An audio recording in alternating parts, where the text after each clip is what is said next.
Matthew 24:10. And then shall many be offended, and shall betray one another, and shall hate one another. This is the message that offends. Single eye. That's the offense. The single eye. Pineal gland. Pineal gland of the brain. Look it up in your dictionary. It's spelled P-I-N-E-A-L.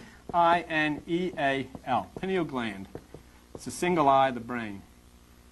In Genesis 32:30, Jacob called it Peniel. He said, I have seen God face to face. I'll call the place Peniel. Stumbling stone. It's the capstone of the pyramid. Take a look at your dollar bill. In the back of your dollar bill, you'll see that the top is unfinished. Above it's the single eye. It's on the back of a $1 bill. The only stone that can be the capstone of a building, okay, the pineal gland, is on a pyramid. The only place. Isn't that interesting? And that's what it says. It's a cornerstone. It's a capstone. It's the single eye, and it's connected with the pyramid. Look at page 215 in the New Testament, 1 Peter. Page 215 in the New Testament, 1 Peter, chapter 2. Okay? 1 Peter, chapter 2. And let's go to verse 8. This is a stone of stumbling and a rock of offense, even to them which stumble at the word, being disobedient. Because Jesus Christ said in Matthew 6:22, if your eye be single, your body will fill with light. Once again, the single eye is the pineal gland of the brain. It secretes a hormone called melatonin. Melatonin is a skin lightener. Jesus Christ could have said 3,000 years ago, if you stimulate the pineal gland, your body will fill with melatonin. Dr. Wilson in Washington in the New York Times says melatonin secreted from the pineal gland kills cancer cells and strengthens your immune system. Then why don't you do it?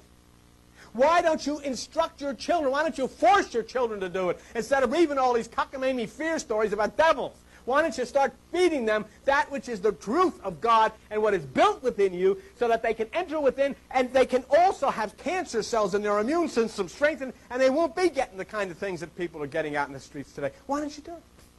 That's what Jesus Christ talked about. But you know, when you talk about the single eye, and I can show them Dr. Wilson, when I show them the single eye, and if you look at Matthew 6:22 in your Bible, it says, if your eye be single. When I speak of the single eye, those people that are in the mainline churches scream. They freak out. Oh, it's a cult. It's a cult. It's a cult.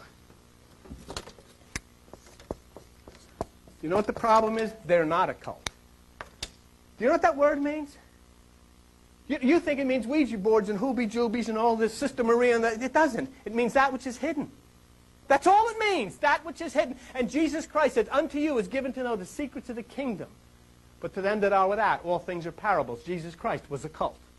Everything was hidden. Jesus Christ never talked, but in a parable. He was a cult. Everything is hidden.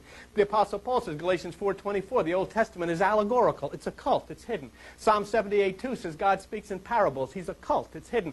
Proverbs 1:6 says wisdom is knowing the dark sayings of the ancient. It's a cult. It's hidden. You know what? They're against the occult because they don't understand that which is hidden. They don't understand how the Bible was written. They don't understand how Jesus Christ talked. And they stand right out there and they say it's a cult, and it's true. But you take a word that's a beautiful word and you make it into a horror. You know.